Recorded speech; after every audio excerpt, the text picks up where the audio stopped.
នៅចំត្រង់នេះញោមញីដោយភាពចុកចាប់ពើតផ្សាហើយចង់សួរថាជីវ៉ាមានដឹងខ្លាំងទេចរណៃអូនសាងស្នេហ៍នឹងបងមិនក្រុមគ្រាន់ឬថ្លៃបានអូនទៅលួចមានអ្នកថ្មីក៏ហក់មកវីក៏ដឹងច្បាស់ហើយតែបងចង់ឲ្យឆ្លើយពីមាត់ស្រីរឿងស្នេហ៍មិនដេញទៅ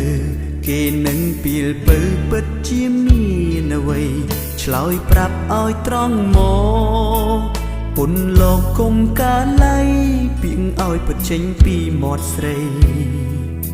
ឲ្យដឹងពេលនេះវាជាវេលា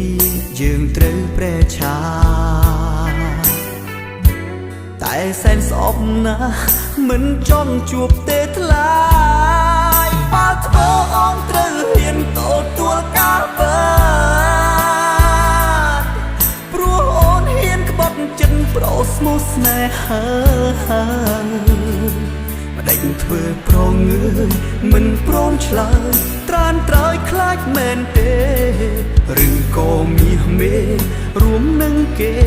ចង់ឃើញបងខ្សិនខ្សាយឆ្លើយប្រាប់ឲ្យបងដឹងផង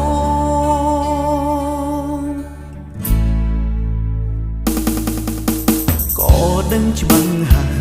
តែបងចង់ឲ្យឆ្លើយពីមាត់ស្រីរឿងស្នេហ៍មិនដេញទៅ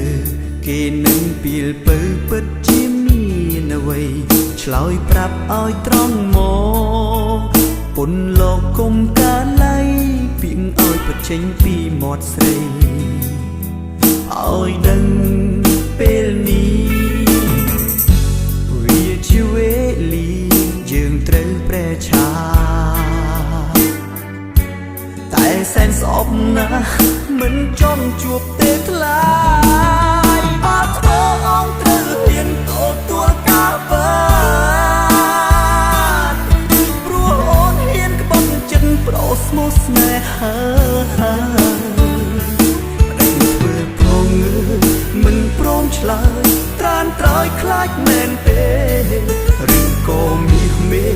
រួមនឹងគេចង់ឃើញបងខ្សិនខ្សាយឆ្លើយប្រាប់ឲ្យបងដឹងផង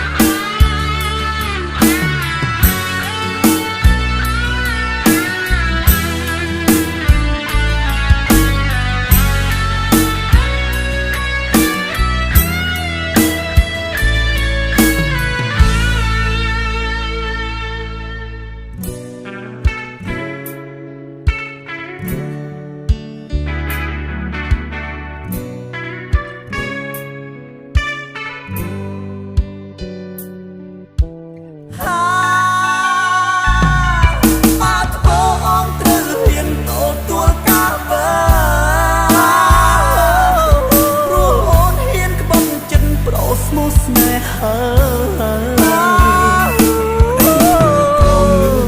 មិនព្រមឆ្លើយត្រានត្រោយខ្លាចមែនទេឬក៏មាសមេ